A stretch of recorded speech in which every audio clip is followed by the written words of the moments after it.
Et oui, là, vous, vous êtes sur les ondes de Top Pot, votre podcast en français sur la science, l'industrie et la consommation du cannabis. Mon nom est Luc Prévost et j'ai le plaisir de vous recevoir dans un cannabistro virtuel, le Top Pot. Bienvenue chez vous.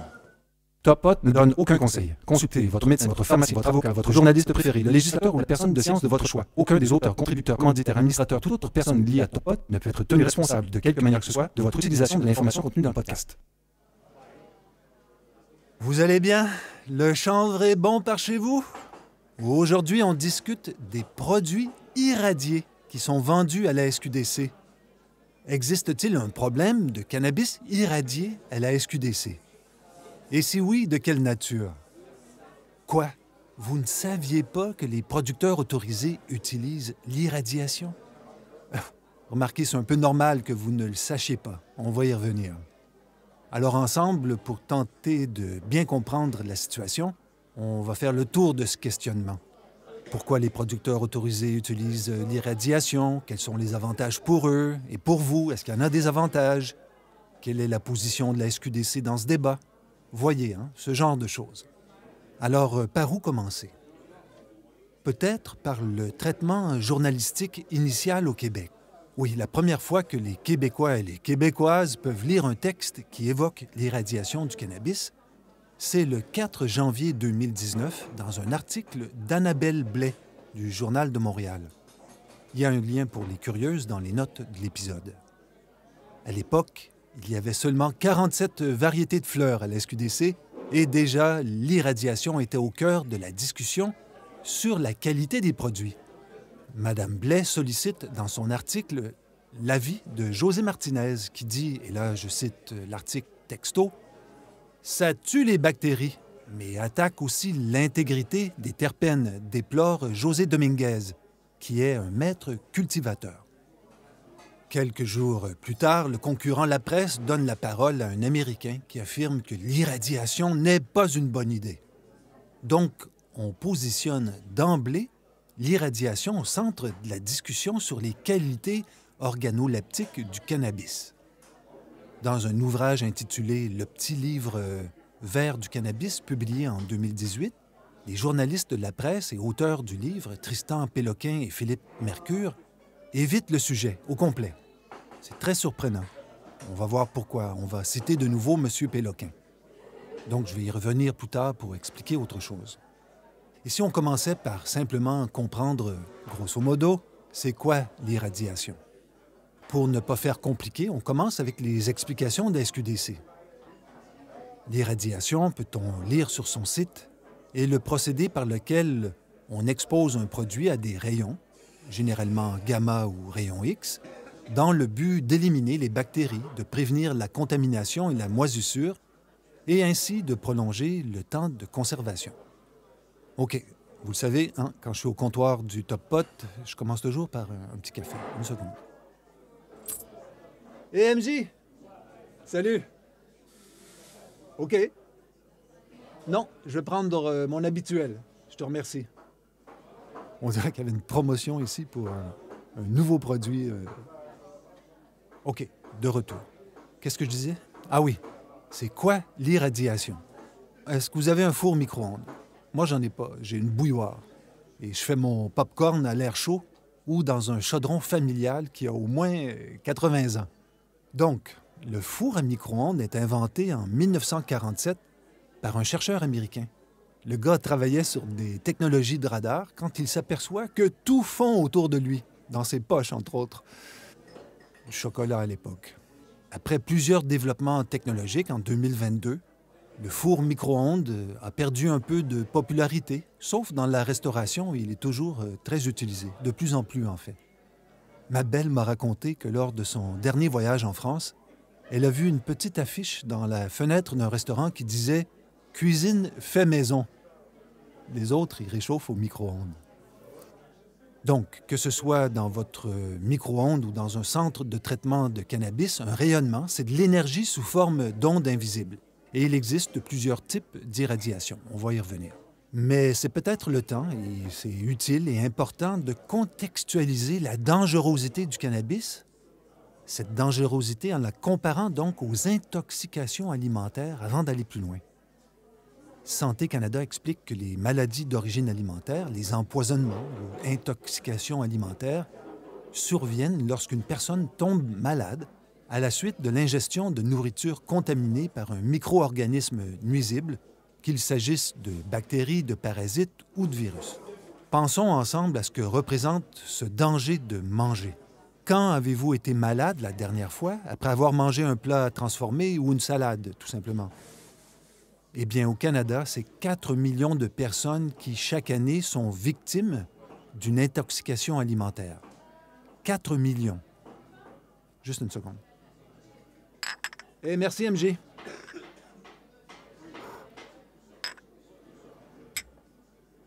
Ouh, ça fait du bien. Alors, 4 millions d'intoxications alimentaires au Canada, cela représente 240 morts par an. 11 500 hospitalisations. Combien de rappels alimentaires?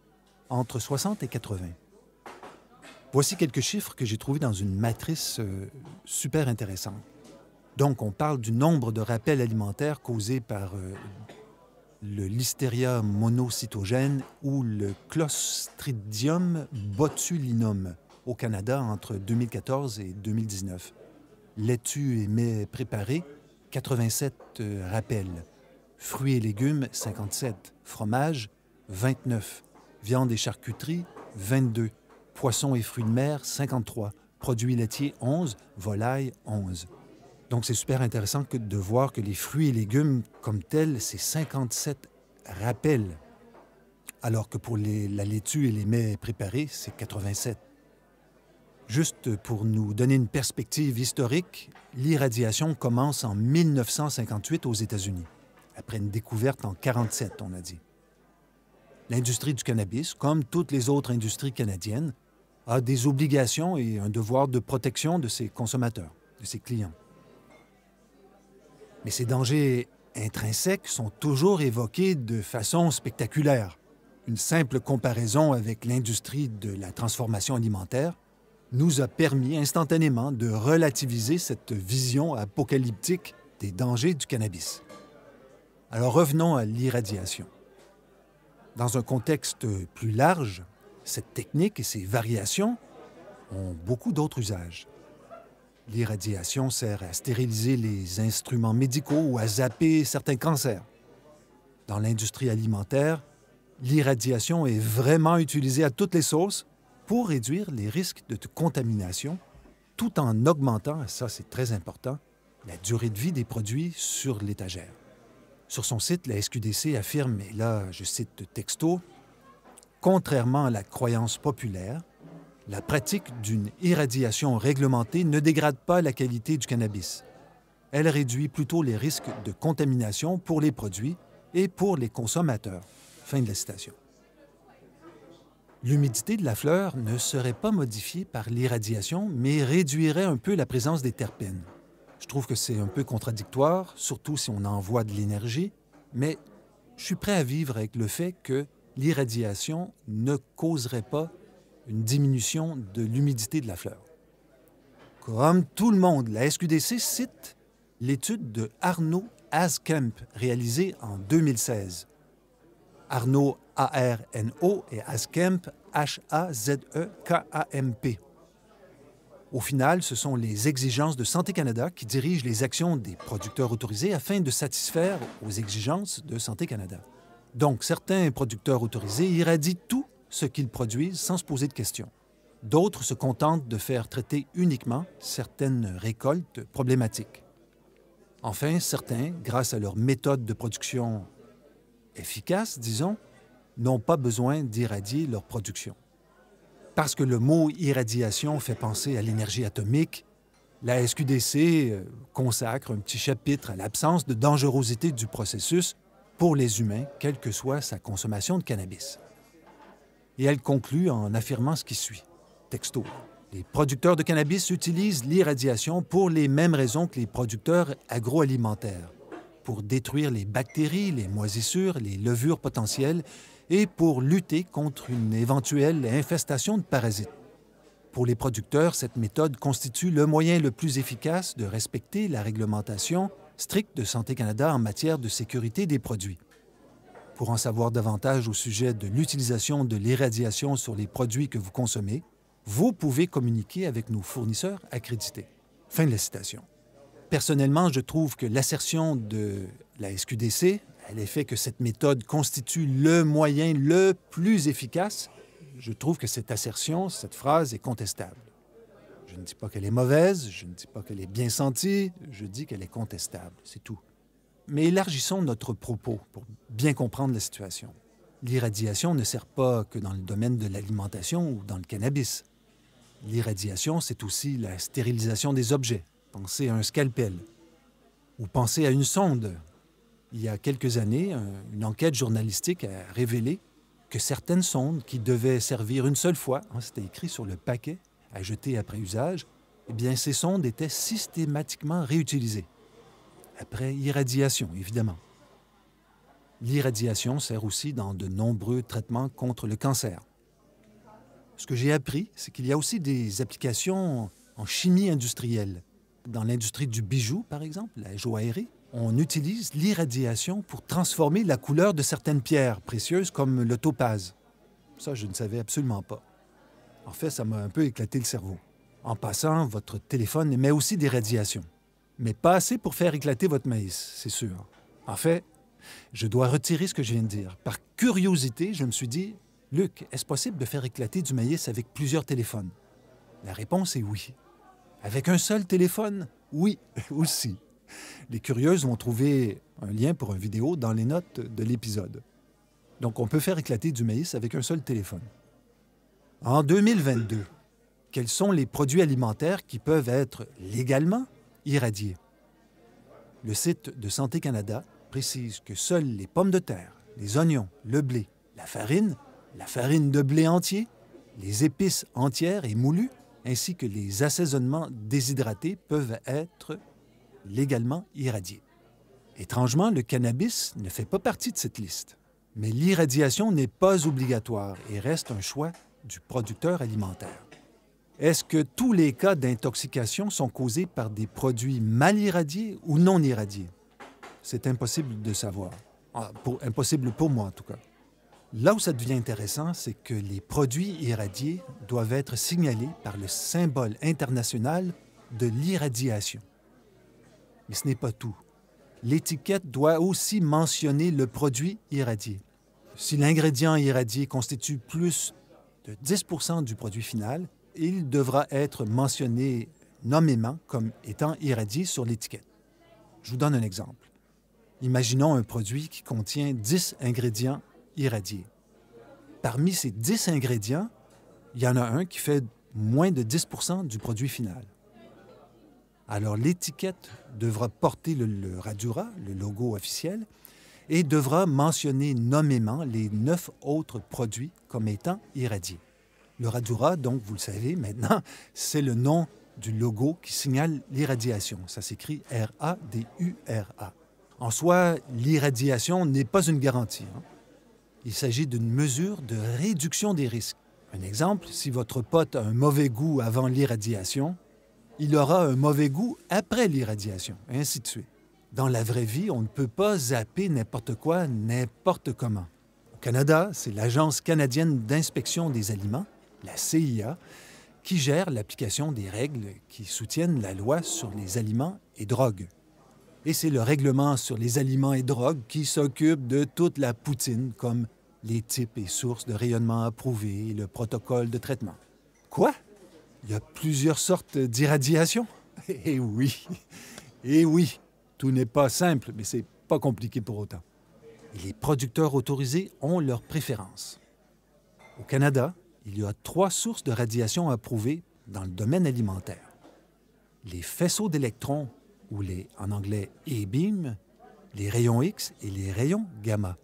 Les rayons gamma proviennent du cobalt-60 ou du césium-137.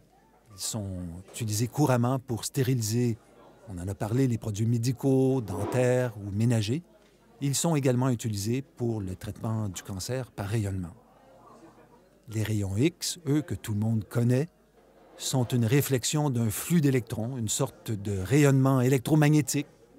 comme la lumière, mais avec une longueur d'onde plus petite qui permet de passer à travers la matière. Et finalement, le faisceau d'électrons ou e-beam est similaire au rayon X. Et les trois technologies ont des avantages et inconvénients distincts. Donc, dans un monde parfait, chaque bureau ou service d'irradiation devrait offrir les trois solutions pour faire face à chaque type d'usage. Mais évidemment, tout ça, c'est impossible car le prix des machines est trop grand pour que les gens offrent trois solutions au même endroit. J'ai trouvé une étude qui date de 2020 qui démontrerait que les faisceaux d'électrons, le e-beam, seraient la meilleure solution pour le cannabis car les faisceaux d'électrons comme solution coûtent moins cher et il serait plus facile à utiliser que les rayons gamma. En fait, chaque source a ses particularités physiques. Les faisceaux d'électrons sont unidirectionnels et fonctionnent bien une boîte à la fois sur un système de convoyage simple.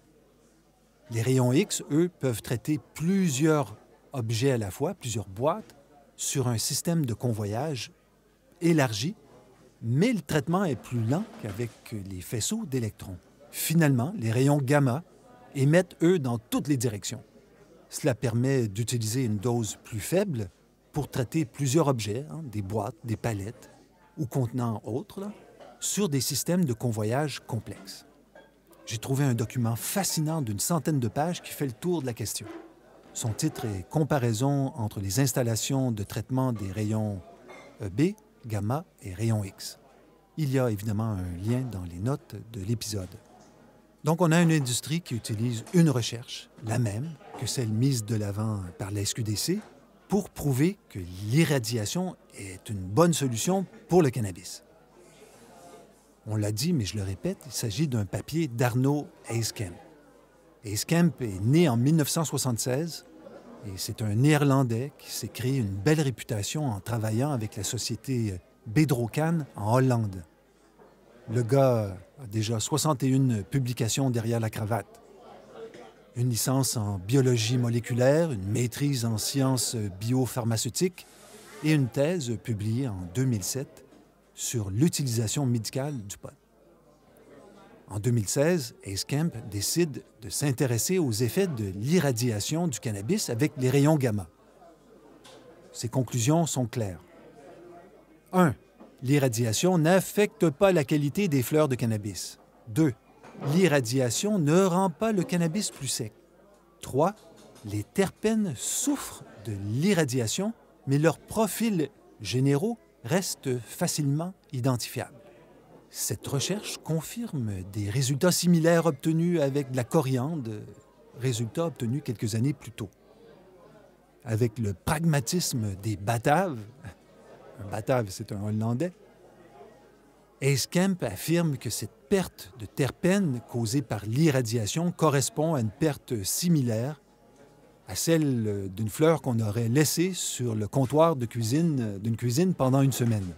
Ou si vous procédez à la décarboxylation de votre stock avant de le fumer, il y a de fortes chances que vous ayez fait disparaître beaucoup de terpènes.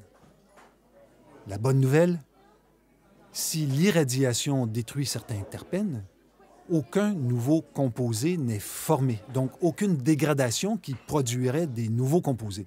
Très bonne nouvelle. Il est donc ici juste de parler d'une simple évaporation des terpènes. J'ai déjà écouté Eyskemp discuter de cannabis. Il est brillant, rien de moins. Il a des opinions fortes, mais il sait étayer ses propos au fur et à mesure. Mais, rappelons que Eyskemp travaille pour Bedrocan, le géant du cannabis médical qui utilise systématiquement l'irradiation. Je ne dis pas que le chercheur est de mauvaise foi. Si vous m'écoutez fréquemment, vous savez que je n'oserais pas dire une telle chose.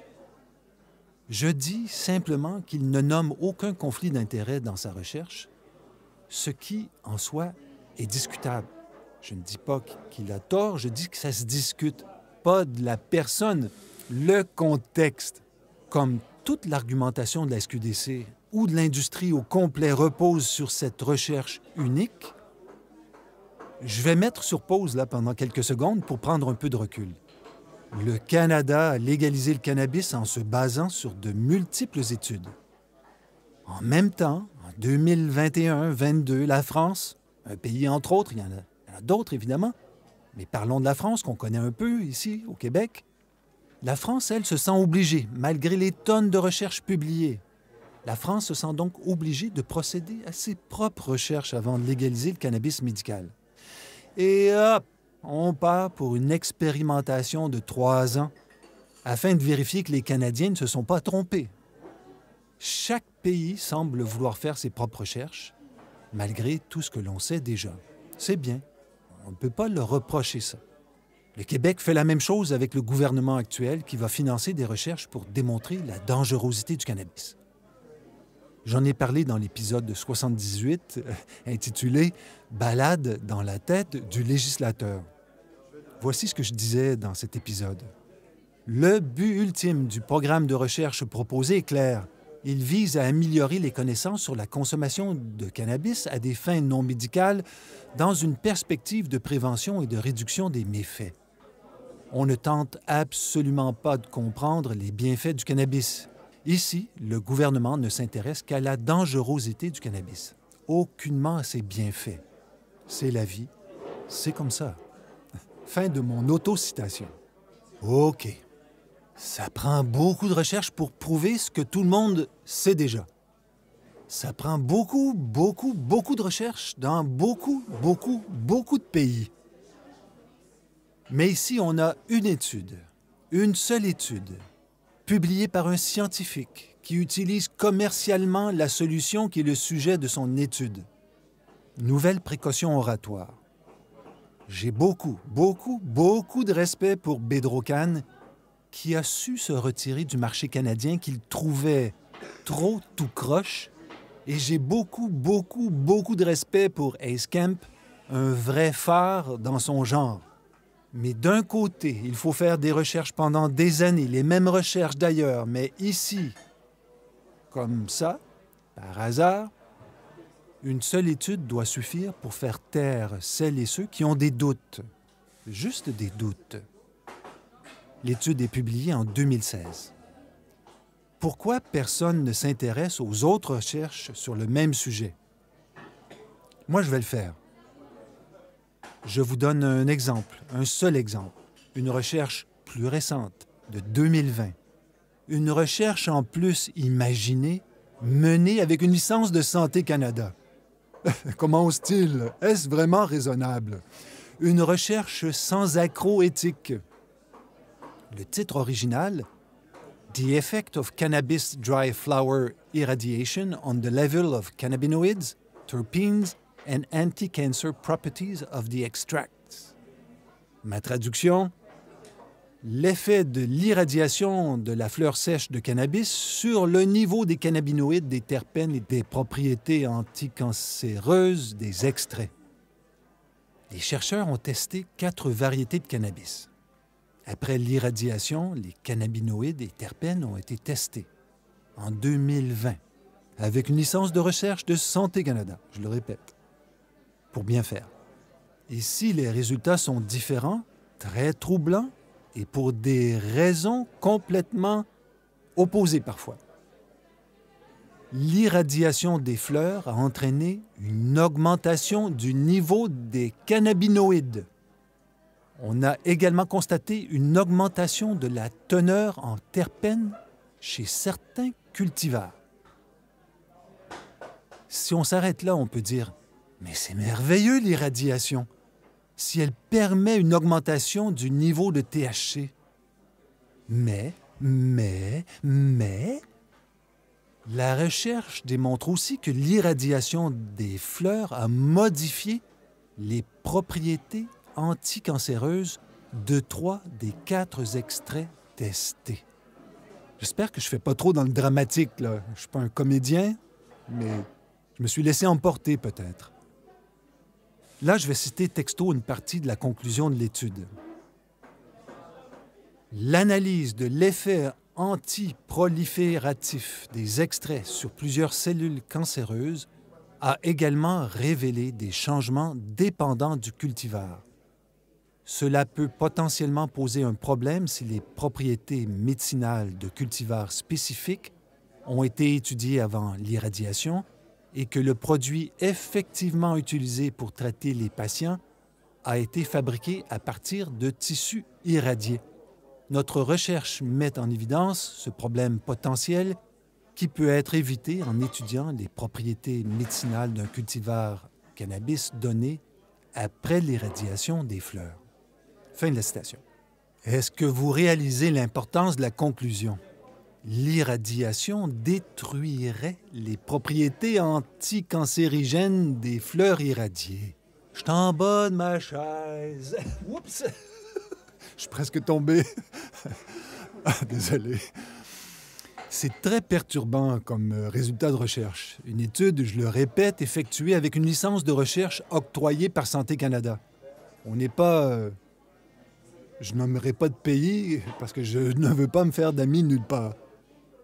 J'en entends dans le fond du café qui se moquent en disant « Ouais, Luc, c'est juste une recherche, une seule recherche. » Ils ont raison. Mais est-ce que vous voyez la situation dans laquelle on se retrouve? D'un côté, les autorités de multiples pays justifient l'irradiation sur la base d'une seule recherche. Une bonne recherche, une belle recherche, avec Bedrocan et Escamp, une gang de génies. Une gang de génies qui utilisent l'irradiation pour survivre commercialement. De l'autre côté, une recherche canadienne qui prouve que l'irradiation nuit à certaines propriétés médicales du cannabis. Mais ce n'est pas tout. Imaginons qu'un producteur québécois réussisse à produire une belle fleur extraordinaire qui flirte avec la limite des 30 % de THC admis par la SQDC. Eh bien, si ce cher PA fait irradier ses fleurs, il pourrait théoriquement se retrouver avec du stock qui serait au-delà de la limite permise et pourrait donc être obligé de reprendre sa production qui serait refusée par la SQDC. Incroyable, non? Alors on fait quoi quand plus de 80 % des producteurs autorisés canadiens font irradier leur production? Je n'ai pas pu corroborer ce chiffre qui est colporté par toute l'industrie et qui, initialement, semble avoir été annoncé ou prononcé par Dan Sutton, un gars de Vancouver, je crois.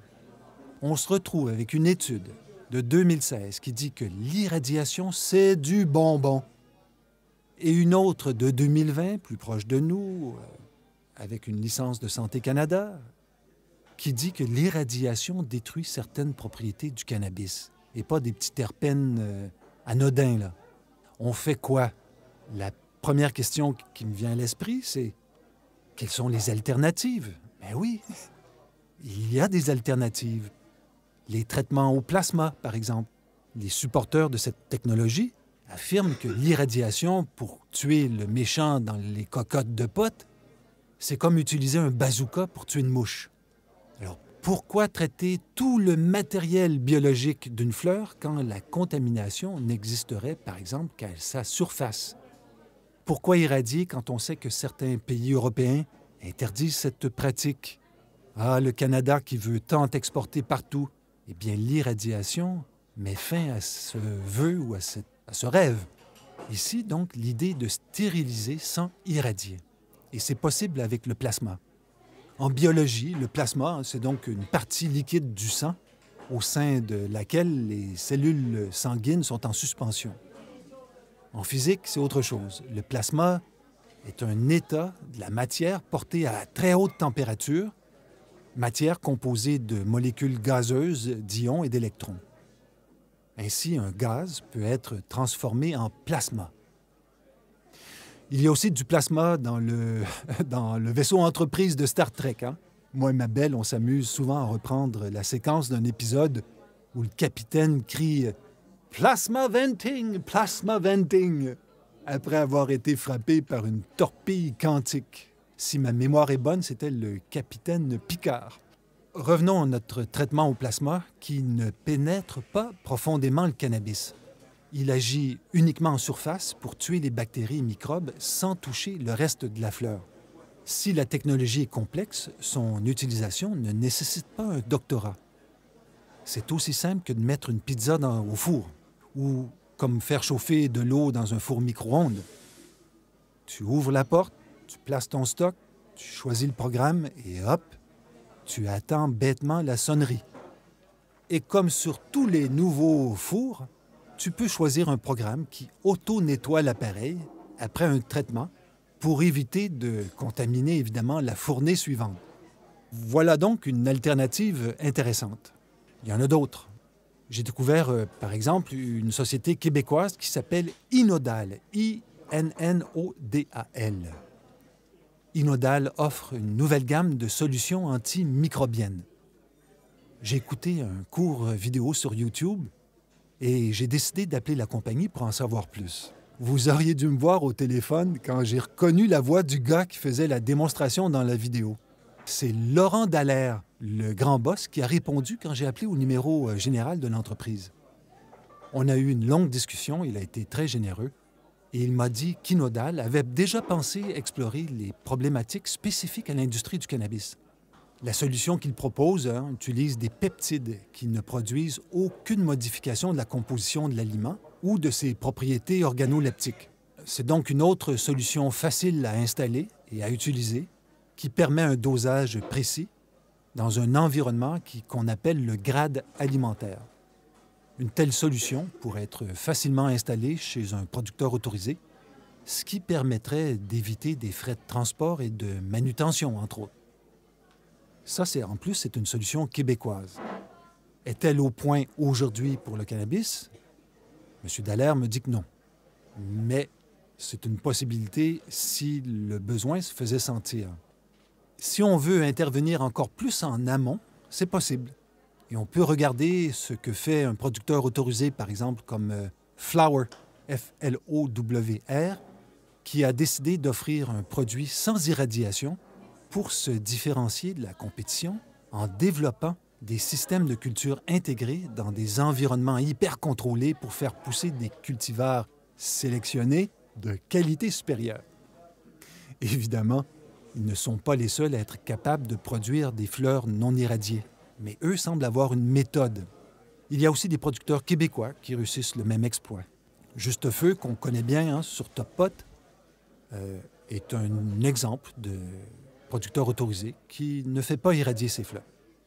Il y a sûrement d'autres producteurs autorisés, avec des licences standards, par exemple, qui procèdent de façon similaire. Si vous en connaissez, faites-moi signe. Si vous êtes un producteur autorisé avec une licence standard ou micro qui ne fait pas irradier et que vous désirez le faire savoir à la population, faites-moi signe, évidemment. Donc, en 2022, dans un environnement où le marketing est presque impossible, une fleur non irradiée peut être un différenciateur important. Malheureusement, il est impossible de savoir si un produit est irradié quand on achète à l'SQDC. Pourquoi? C'est là que la situation devient intéressante. Pour moi, j'ai écrit à la SQDC pour bien comprendre la situation. Dans mon courriel, je mentionne l'obligation pour les produits irradiés d'être clairement identifiés par le sceau, le logo, communément appelé Radura, qui porte la mention bilingue irradié, irradiated. Dans le même courriel à la SQDC, je rappelle l'article de Tristan Péloquin de la presse dont j'ai parlé au début de l'épisode. Dans son texte du 22 janvier 2018, intitulé « Procédure à géométrie variable », soit 8 mois avant l'adoption des textes définitifs de la loi sur le cannabis, M. Péloquin dit ceci. Là, évidemment, je cite texto. « Bon à savoir, l'emballage doit indiquer que les produits sont irradiés au moyen d'un logo et d'une mention.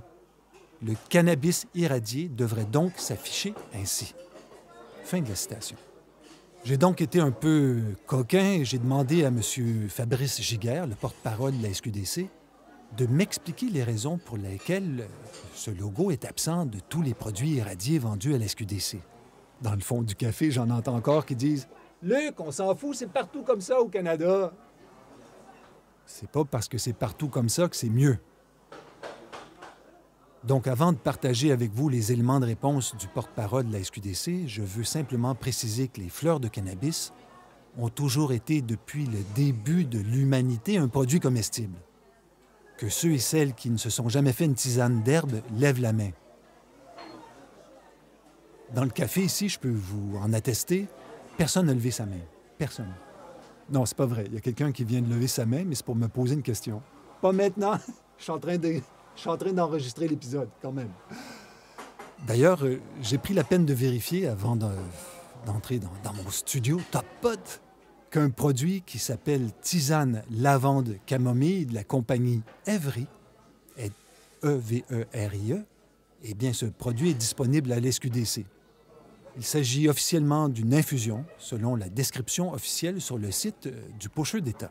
C'est donc maintenant le temps de vous citer texto la première partie de la réponse de M. Giguère de la SQDC. Tout d'abord, sachez que le cannabis comme tel n'est pas catégorisé comme un produit comestible. Le cannabis comestible est l'une des grandes familles de produits de cannabis. Ce n'est pas parce que l'on peut théoriquement manger une fleur séchée qu'il s'agit d'un produit de cannabis comestible aux yeux de la loi. Cependant, nous pouvons en faire des produits comestibles qui sont définis comme suit dans le règlement sur le cannabis de Santé Canada. Substance ou mélange de substances qui contient, y compris superficiellement, une chose visée aux articles 1 ou 3 de l'annexe 1 de la loi et qui est destinée à être consommée de la même manière qu'un aliment. Sont exclus de la présente définition le cannabis séché, le cannabis frais, les plantes de cannabis et les graines provenant de telles plantes. Fin de la citation. En retirant les fleurs à fumer de la catégorie des produits comestibles, il devient donc normal que les producteurs autorisés n'aient plus l'obligation d'utiliser le Radura et les mentions écrites sur l'étiquette. M. Giguère me fait ensuite remarquer que l'article de Péloquin, Tristan Péloquin du journal La Presse, précède de plusieurs mois l'adoption du texte final de la loi sur le cannabis de 2018 et qu'il n'est peut-être plus à jour. Évidemment, je le savais. J'espérais que la SQDC apporterait des informations supplémentaires pour éclairer les changements de dernière minute adoptés par le législateur canadien. Il est possible, en fait, de consulter les échanges entre les élus au moment des négociations sur les éléments de langage finaux, mais je n'ai pas eu le temps. Et on peut penser que les lobbyistes du cannabis ont négocié cet aménagement sémantique qui simplifie leur travail au niveau de l'étiquetage, entre autres. Nous sommes ici, je crois, dans une guerre classique de l'étiquette. Je vous donne un exemple ridicule, mais très parlant. Avez-vous déjà utilisé un aréosol d'huile comme PAM? PAM. C'est un contenant rempli d'huile végétale et sur l'étiquette, c'est écrit qu'une portion de ce produit, un psst à la fois, contient 0 calories. Le contenant est plein d'huile et le psst de base représente 0 calories. Comment est-ce possible? C'est facile. Tu t'arranges pour que la dose de ton produit soit inférieure à la dose minimale reconnue par Santé Canada. Avec ton équipe d'ingénieurs, tu calibres la dose idéale qui va faire moins que la dose minimale reconnue par Santé Canada. Et hop, d'un seul coup, ta dose minimale contient maintenant 0 calories.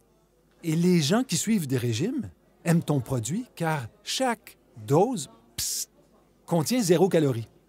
Alors, après 20 doses légales, on fait 20 fois 0. Donc, quelqu'un qui utilise ce type de produit consomme de l'huile, mais n'engraissera pas, jamais. Donc, on peut en toute sécurité consommer le contenant au complet sans prendre une seule calorie.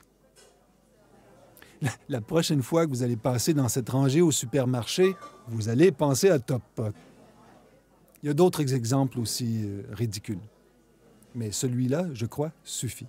Parce qu'il est très professionnel, M. Giguère termine son message en me disant « Si vous désirez avoir plus de détails sur les raisons qui justifient cette réglementation ou pourquoi les fournisseurs prennent la décision de ne pas indiquer que leurs produits sont irradiés sur leur étiquette, je vous invite à contacter directement Santé Canada ou différents producteurs qui seront mieux placés pour expliquer leurs décisions. » Fin de la citation. Je remercie M. Giguère et la SQDC pour leur aide dans mes démarches pour vous expliquer l'absence de Radura sur les étiquettes de vos produits préférés. J'ai tenté de discuter avec quelques acteurs canadiens dans le monde de l'irradiation, juste pour avoir d'autres éléments de réponse. Au Québec, j'ai laissé un message à une compagnie située à Laval. Une compagnie qui a un super site unilingue anglais. On ne m'a pas rappelé, mais c'est mon erreur. J'ai laissé un message uniquement en français. Il est quelle heure? Mais c'est l'heure. Juste un instant. Hé, MJ, merci beaucoup pour tout. J'ai un projet pour toi. On s'en reparle la semaine prochaine. OK. Merci, hein?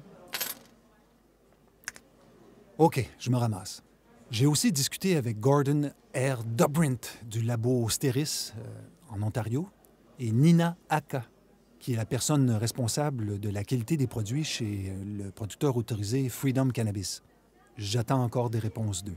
Ma compréhension du texte de Péloquin, le gars de la presse, est que le législateur a changé d'avis entre le 22 janvier, la date de parution du texte du journaliste de la presse, et le moment de l'adoption du texte final de la loi sur le cannabis. Je cherche à confirmer cette hypothèse et la réponse de la SQDC, malheureusement, ne nous a pas éclairés à ce sujet, aucunement.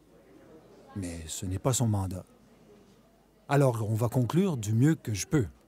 Les terpènes qui réagissent le plus à l'irradiation sont les monoterpènes. On parle de pertes qui peuvent varier entre 10 et 40 %.